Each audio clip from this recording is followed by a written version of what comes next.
Well, I feel very happy that it's not how long you stay in a place that matters, but how impactful you use the position to serve humanity. Like I said, and underscored by the award presenters, I've been in the Senate for about 10 months, and within the 10 months I've been involved in all the activities in the Senate, debates on other people's motions and bills, and my own motions. So I do know that within so short a time that God will use me to bring emotion to address the plight of our Nigerian children in a manner that it touched everybody. These motions that they considered were many, and they voted and found this motion to be most passionate, most compassionate, most direct towards tackling the problems that affect our children. Children are a special segment in our society. When you take a child that is less than 16 years and put him in prison, it's unconscionable for any nation to do that. A child at that age will not be punished for any offense. Indeed, what you need to do is to reform the child, take the child over, reform the child, prepare the child for the future, and release him back to the society. But here, we take children who go in the streets hawking to support their families due to lack of social security. They are not given education, and the only way we can pay them back for denying them their rights as children will be to subject them to further dehumanization and punishment, throwing them into prisons and allow them to rot away in the prisons. So it wasn't good at all.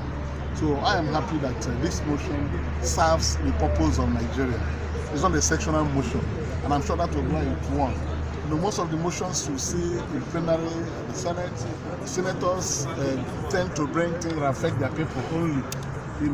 There are many, but this motion is not sectional. It's a motion that addressed the plight of the Nigerian children, and I'm sure that was why it won, from what I was told. And having said that, it's an indication that when you think about everybody, people will applaud it, people will appreciate it. I want all of us that are in the National Assembly to be thinking about Nigeria as a whole. Let us be even-handed in the things we do. So also I'm passing this message to the executive arm of government. We should not discriminate against any Nigerian in any affairs of government. Let us live together and live harmoniously, seeing the problems that affect any part of Nigeria as problems that affect the whole of Nigeria. We are fighting insurgency in the Northeast today, deploying billions of dollars in fighting insurgency in the Northeast. It's for the good of Nigeria.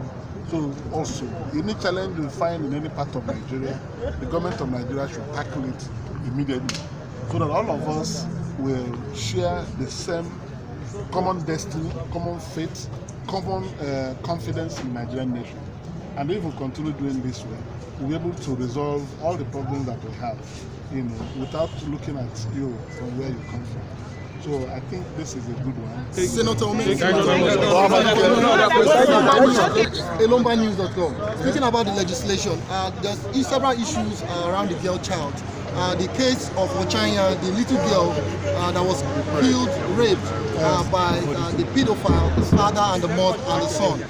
What do you think the legislation can do to promulgate laws that will make it more stronger and stringent for pedophiles to be put behind the bars? I think the laws are already there. We've addressed this issue. The Child Protection Act is an act of the National Assembly. It's for people to obey this. The other day, I cried when I read about a child that was raped to death, a 13-year-old girl that was raped to death in Benue State. It's a very sore point in the life of this nation, where our children are abused.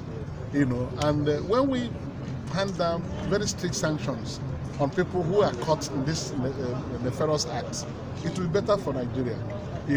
There's no reason why a child should be abused by adults for any purpose. So it's for us to do everything to promote the awareness, both on televisions, the rights of children in our midst. the children are a vulnerable group. They don't know anything yet in life, and it's for us to ensure that they are given the best, both education and otherwise, and protected from assault from their adult members of the nation. So I think it's a duty for all of us to ensure that any time we see a child in danger, we know that that child is vulnerable. Everybody must intervene to save the child. If we grow with that consciousness, our children will have a privileged position both in the affairs of government, so that even UNESCO, which Nigeria subscribes to, there's no reason why we should treat the issues that affect children with levity. We must be very serious. It's a very serious criminal offense to endanger a child, more than that of endangering an adult, because a child is vulnerable. We must give them that priority they deserve, to be able to grow, nurture them, and provide them employment, because we have to prepare our children and give them protection as they move into the next stages of their lives. Thank you.